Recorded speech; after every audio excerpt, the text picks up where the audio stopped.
Hello, D-Gens. Welcome to Degenerate Takes, NFL Week 15 overreactions. I, of course, am the Brofect One, AJ, flying solo today. Happy holidays to everyone. Big week coming up. Christmas, obviously, so hope everyone's enjoying. And, hey, we got a nice early gift this weekend, and that was an unbelievable Saturday and Sunday of football. Honestly, starting with Thursday night as well. It's just great games all around, just enough of a snooze fest in a couple of them to keep you interested in everything else and give you a breather with everything. I had a great weekend on the books. Let's keep it rolling into next week. We will be out with our, betting show later this week, Degenerate Bets, to cover Week 16. But hey, let's talk about this last week. I'm obviously recording during the Packers and Rams game. Packers up 17-6 now, so shout out to the Pack for figuring it out. Hopefully Baker Mayfield doesn't lose this job over it, but we'll get to that in a moment. Let's talk about the 49ers and the Seahawks. I want to start there. Niners walk away with it 21-13. Hell of a performance by Purdy. I mean, I know he's Mr. Irrelevant and everything, and obviously he's had a good couple of games here and there. I mean, he went 17 for 26 with 217 yards and 2 tutties. Shout out to the guy. I mean, he is definitely playing above, I think, what everyone else think he was going to play at, obviously being Mr. Irrelevant. But, hey, the stars come out and shine when they need to, so shout out to Purdy. But let's be real. Let's be real about the 49ers here, all right? The 49ers and Kyle Shanahan specifically, has such a great system. This system truly is, hey, let's get that next man up. They have such a solid offensive core of receivers, tight ends, running backs. I mean, that backfield is disgusting. I don't want any part of it. I don't know what team does. 49ers have an unbelievable offense, and as long as Kyle Shanahan's at the helm, I truly believe he can plug and place a quarterback as needed. What does Purdy's future hold? I think that is a question at the end of the season. I think we got to see how he performs through the rest of it, especially since the 49ers are in great position to go to the playoffs. I believe they clinched. I'll look at that in a moment. But, yeah, taking down the Seahawks, 21-13. Geno Smith, obviously going to be the big story coming out of Seahawks going into the offseason. And I like Geno to stay. I maybe not stay, but I like him to get a good deal somewhere. Maybe he is Carolina's next solution. You never know what's going on and who they're going to hire as a full-time head coach. But Geno Smith, I think, has secured himself a job for at least the next 2 years, whether in Seattle or in another team. I like Geno Smith. He's, definitely deserves the time and everything. But, hey, let's go Geno. Big Geno show. Let's keep it moving. Saturday. Oh, what a heartbreak. I don't even know if you can call it a heartbreak. It was more unbelievable. Obviously, I'm talking about Colts-Vikings 36-39 in the comeback of all comebacks. Literally, the biggest comeback in NFL history. Kirk Cousins gets it done. Kirk Cousins under the gun gets it done, putting up goose eggs in the first half, throwing up 14 points in the third quarter, 22 in the fourth, and then obviously kicking, not him, but they got the game-winning field goal. The Colts are just so sad. They're pathetic at this point, and I hate to say it. I like the Colts. I really thought Matt Ryan might have gotten a second gust here, but he's doing what he can do. I guess that offense is nothing to write home about. I mean, I've literally watched paint dry that can be more interesting than an offense and how it's been operating lately. But hey, I mean, I guess I can't really say that in the first half. They absolutely came out guns a-blazing, and that's where it started and that's where it ended. Matt Ryan seems to not be able to get it done with a lead. Obviously, that 28-3 comeback against the Patriots and Brady, but bro, like, if you're looking at Ryan and, I almost prefer him to play from behind at this point. Like, hope he gets down by 10 points and then he can get a comeback. But Jesus Christ, bro, how is it that when you have a cushy lead, and I'm not even talking about a cushy lead, I am talking about a fat lead. A lead so big, no team has literally ever come back in the NFL for it. And you blew it. You blew it. And yes, okay, we can talk about how the defense completely broke down, couldn't stop Dalvin Cook to save their life in the second half. Kirk Cousins had a field day in the second half with 4 touchdowns. I mean, we can talk about how bad that defense can look sometimes too. It was just all systems shut down at second half. Unbelievable. Jeff Saturday, you got to be able to figure that shit out, man. You got to be able to coach him up. You got to be able to do something there. I mean, I know they brought you on more as a leader and a guy who understands the locker room. You got to understand the locker room there. You got to. It'll be interesting to see what happens with him. I've enjoyed the Jeff Saturday run, but I think it's going to be a nice short-lived one, unfortunately. Vikings still in firm command of the NFC North, obviously. Great. They're looking good, 11-3. They just can't be having those halves, especially when we get into playoff football. They cannot be having those halves coming out laying flat goose eggs. You got to at least put something on the board, get some momentum going. I'm not too worried about the Vikings. They're purple for a reason. They're going to end up choking. We all know it. We're just waiting for it to happen. The Giants started doing it, so it's about time the Vikings start doing it. They almost did it here, but shout out for the comeback. Ravens-Browns has been described as the nice breather in the afternoon, and I got to agree with that. I mean, nothing really impressive going on here. 3-13, the final score. Ravens need Lamar back so bad. They need him back so bad, and they need J.K. Dobbins healthy. I mean, J.K. Dobbins, he still rushed for 125 yards this week. Guy's playing unbelievable, but, bro, like, you're watching him run, and he's literally running on one leg. I mean, I know that's a story that's been beaten to death, but hey, I mean, if they can somehow secure something and get, clinch a playoff berth, I think they got to then rest everybody. They got to rest everybody, get the second strings out there, and just hope they don't lose too bad. Ravens need to get healthy bad, and that seems to be the story the last 2 seasons. We'll see what happens. What do you want me to say about the Browns? There's nothing to say about the Browns. They are uninspiring. They play Browns football. Deshaun Watson looked somewhat better. It's still going to take time. He was away from football for so long. 18 for 28 on the day. I don't know.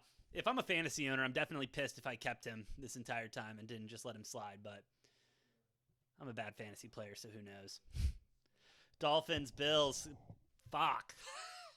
I for sure at one point thought the Dolphins were going to win this one, but they figure out a way to let Josh Allen do what Josh Allen does best, and that's score points and put them on the board.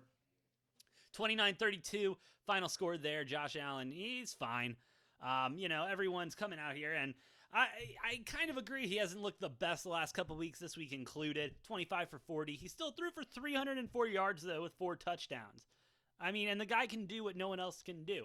What about his rushing? Huh? Are we talking about how good of a rusher Josh Allen is and how much he's been running lately? Because he's been running everywhere. Absolutely everywhere. It's unbelievable. But, hey, what do I know? Josh Allen, I think he's got to be MVP this year, though. There's going to be other talk of, maybe a Kirk Cousins, maybe a Tua, maybe a Jalen Hurts, but what Josh Allen has continued to be able to do consistently through everything, give me Josh Allen for MVP all day. Let's move to the Sunday slate. Eagles, Bears. Eagles. They are starting to deteriorate at a faster and faster pace. Obviously, they haven't looked that impressive. They haven't looked that impressive at all this season. They have had a couple key victories, big blowouts and everything like that. But Noah and I have been beating this drum. The Eagles have not looked impressive whatsoever, and they continue to disappoint, only beating the Bears by 5 points. Shout out to the Bears for the cover. Shout out. Justin Fields looks unbelievable. I'm feeling good. If I'm a Bears fan, I like the direction that this team is going. We're putting up points. We're starting to get stops, especially against a high-powered Eagles offense. I mean, we held them to 0 points in the first quarter, and then the floodgates opened a little bit. But, hey, that's going to happen. I like where the Bears are going. That, I think, is the bigger story here than how the Eagles are doing. Shout out Jalen Hurts, though. I hope you're healthy. Hope that shoulder's not too bad. He is, I believe, diagnosed with a sprained shoulder, so questionable for Saturday. We'll see what happens there. Big game against the Cowboys. Christmas Eve. Whew, that's going to be a good one. Oh, yeah. Falcons, Saints. Nothing to say here. Andy Dalton does Andy Dalton things. They figure out how to win a game. Shout out to them. Ritter, rookie growing pains. NFL, much faster than college. That, blah, blah, blah. He's going to figure it out, though. He didn't look terrible. He wasn't making god-awful reads. He was making rookie mistakes, and that's going to continue to happen. So shout out Ritter getting that start, and we'll see what happens there. Let's go. Let's go. Who are we talking about? We're talking about the Detroit Lions. 20-17 against the Jets. Gotta love it.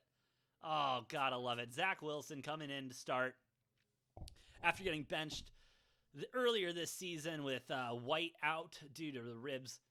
And it was noticeable. It was noticeable. I think where Zach Wilson and Mike White are at in their quarterback journeys is so different. I think Mike White is a little bit more developed and a little bit more of a team guy, and Zach Wilson's still a young kid. BYU, say what you want about that. It's going to take some time with Wilson, and Saleh said it best in a press conference, can't have this instant coffee league where you're just expecting everyone to be good. You got to have players develop, and he likes where Wilson's going. I like where Wilson's going too, but I still think Mike White's the better choice. Lions doing Lions things, winning football games with grit. Love the Lions. Love the Lions. They're going to go to the playoffs. I can't wait. Shout out to the Detroit Lions. Steelers, Panthers.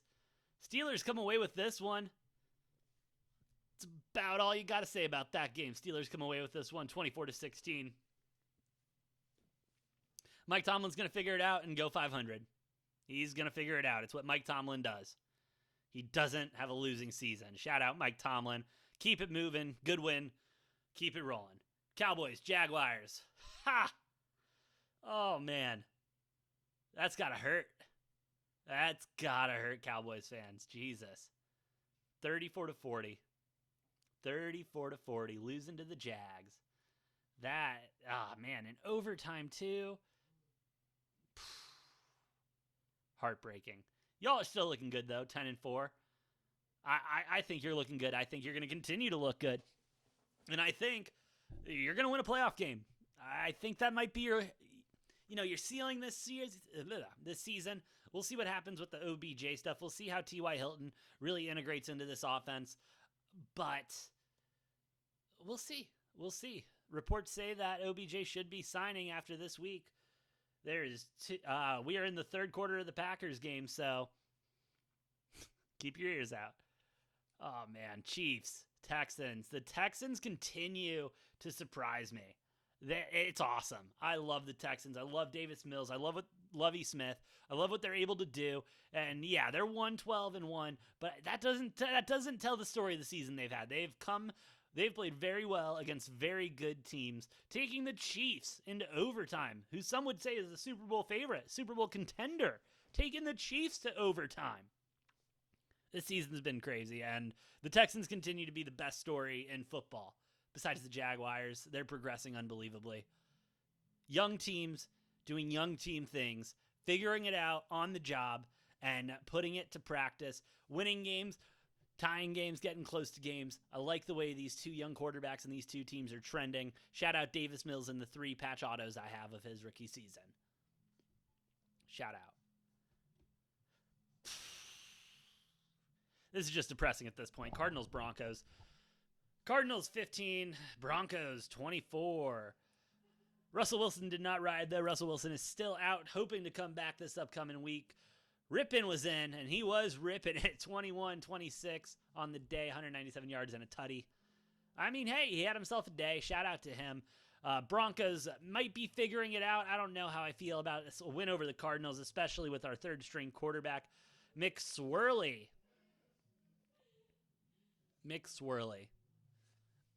Listen, he did his job. He did the best that he could.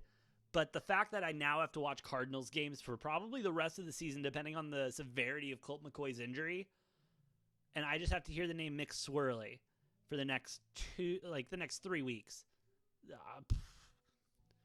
That's rough. That's rough because that's the type of season it's been. It's been a swirly of a season. This team sucks. This team absolutely sucks, and it's hard to be a fan of them. It really is. I will say, it can't be as hard to be a Patriots fan right now, though. Jesus Christ.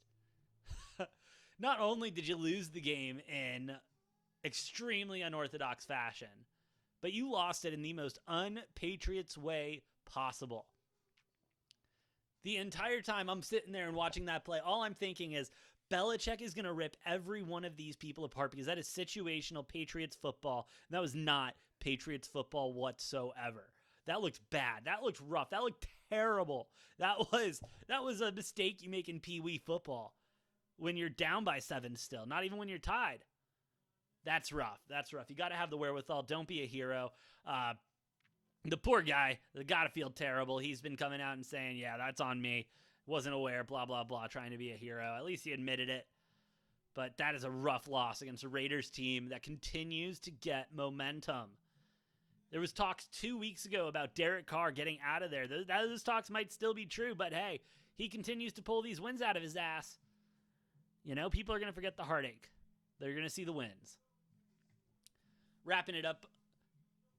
Nope, not wrapping it up for the early games. I forgot. Jesus. We got Titans, Chargers. Titans 14, Chargers the 17. Chargers coming away with a big win here. Chargers continue to gain momentum as well. They keep getting healthy. They keep getting players back, and they continue to do great. Justin Herbert is a guy. He is him. He is that guy. I'm not going to listen to any more of this Justin Herbert talk. That's any slander whatsoever. Does he make mistakes? Yes. Does Aaron Rodgers throw interception? Yes, he threw them in the first quarter. It happens. Justin Herbert, excellent quarterback. We'll get rid of those 2 interceptions later. I'm not too worried about that. That Titans defense has been humming as well, and so that offense just has to figure it out. But I feel like this happens to the Titans every year. I feel like they start off strong. Well, they didn't this year. They hit their stride midseason, and then towards the end of the season, everyone's exhausted because all they do is run the ball because they got no weapons. You got Ryan Tannehill, at quarterback. Not a lot you can do there. Sorry, Titans. Sorry about it. That's rough. That's rough. Not as rough as the poor Buccaneers, though. Jesus Christ. Joe Burrow, Joe Shiesty, Joe Money, the guy coming in to Brady's home and saying, who's your daddy? Who's your daddy, Brady? Because it's me. Shout out Joe Burrow. Incredible game by the Bengals in general. That defense looked good. Offense looked great. 34-23 the final score there. Brady, I'm surprised I didn't see a broken tablet or something. I'm surprised. And people are probably thinking, oh, I wonder if he regrets his decision, getting divorced, blah, blah, blah. I promise you, football was not the only reason they were getting divorced. I don't know what the other reasons were, but football could not be the only reason. Shout out to Brady, though. Still playing, still kicking. Probably going to go to a Super Bowl contender next year. I think his contract's up this year. So look for him to... Ooh, who did he get signed by? That's an interesting thought. We'll think about that later. And that led to an awesome Sunday night game. Awesome Sunday night game, marred in controversy about terrible officiating. Just god-awful officiating, especially if you're a Commanders better like I was. Especially if you had Brian Robinson for a touchdown. And that was the last leg of your parlay. Shout out NFL refs. But no, seriously, you got to take that. Like, you can't be having calls like that. You can't be missing calls like that. Just god-awful. NFL figure it out, especially on Sunday Night Football. 2 playoff contenders, and that's what you're going to do? Forget about it. Giants 20, Commanders 12. Giants trying to find their footing. You know, a little bit of a skid. It happens in the NFL. If they do make the playoffs, I'm not confident in them whatsoever. They're a one and done. They're out in the first round. If they make it to the second round, it'll be an absolute rout. Giants don't belong yet. Giants don't belong yet. They will get there, especially next season, I think. Another year to develop. Danny Dimes feeling secure as the starting quarterback for the first time probably ever. So give him another year. Giants will look good next year. Giants will look good next year. And with Baker driving right now, I'm going to talk a little bit about Rams-Packers. I mean, you can only expect so much from the Rams at this point, especially with Baker Mayfield, who may be their long-term solution depending on Matt Stafford's injury. And if he wants to come back to football, this is the last year on his deal. We'll see what happens there.